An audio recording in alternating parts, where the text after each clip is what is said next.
Assalamualaikum warahmatullahi wabarakatuh dan selamat sejahtera.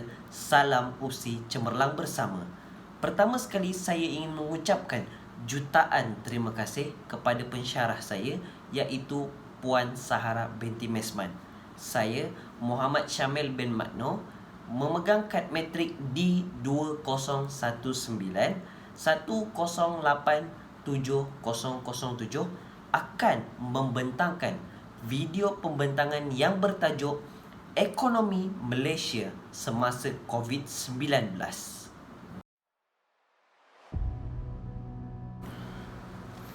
Pada tahun 2019 yang lalu, seluruh dunia telah digemparkan dengan satu wabak pandemik yang dinamakan COVID-19. Disebabkan oleh penyebaran wabak tersebut begitu pantas, pihak kerajaan Malaysia telah melaksanakan Perintah Kawalan Pergerakan atau lebih dikenali sebagai PKP bagi mengekang penularan wabak tersebut di negara ini. Sewaktu pelaksanaan Perintah Kawalan Pergerakan, setiap rakyat Malaysia tidak dibenarkan untuk keluar rumah melainkan untuk membeli keperluan asas ataupun atas urusan penting sahaja. Kesan daripada Perintah Kawalan Pergerakan tersebut juga telah menyebabkan sektor-sektor perindustrian seperti pelancongan, pengangkutan, hiburan dan pembuatan tidak dapat beroperasi seperti biasa. Hasilnya, syarikat-syarikat kecil terpaksa memberhentikan para pekerja disebabkan mereka tidak mampu untuk membayar gaji para pekerja. Sebagai contoh, Air Asia terpaksa memberhentikan para pekerja disebabkan mereka tidak dapat beroperasi seperti biasa sewaktu pandemik COVID-19. Bayangkan, itu adalah syarikat besar. Bagaimana pula nasib mereka yang bekerja sendiri, yang mengambil upah, yang berniaga sendiri, yang bertani? Mereka juga tidak dapat menjana pendapatan sewaktu Perintah Kawalan Pergerakan. Ini menunjukkan bahawa Malaysia sedang mengalami krisis ekonomi.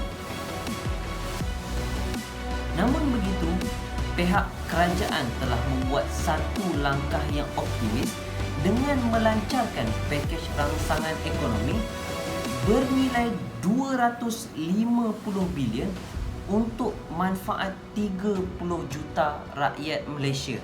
Pakar ekonomi berpendapat bahawa dengan pelancaran pakej rangsangan ekonomi tersebut, ianya sedikit sebanyak menggerakkan ekonomi kerana rakyat telah mula berbelanja semula.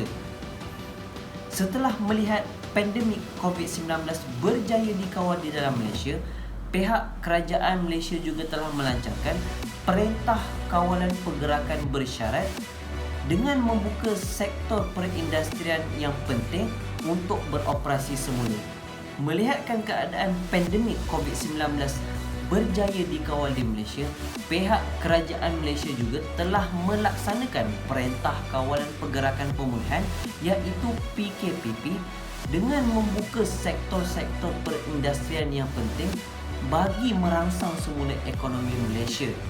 Menurut sumber berita harian, kerajaan telah merangka program pemulihan ekonomi bermula pada akhir tahun 2020. Kesimpulannya, Malaysia telah beberapa kali menghadapi krisis kewangan, krisis ekonomi global sebelum ini. Diharapnya dengan pengalaman sebelum ini, pihak kerajaan mampu untuk menangani krisis ekonomi sewaktu pandemik COVID-19.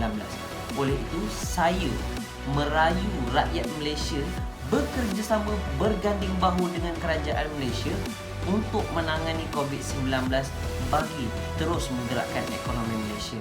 Jadi, saya berdoa supaya negara Malaysia terus selamat, aman dan damai dan ekonomi dapat dipulihkan semula.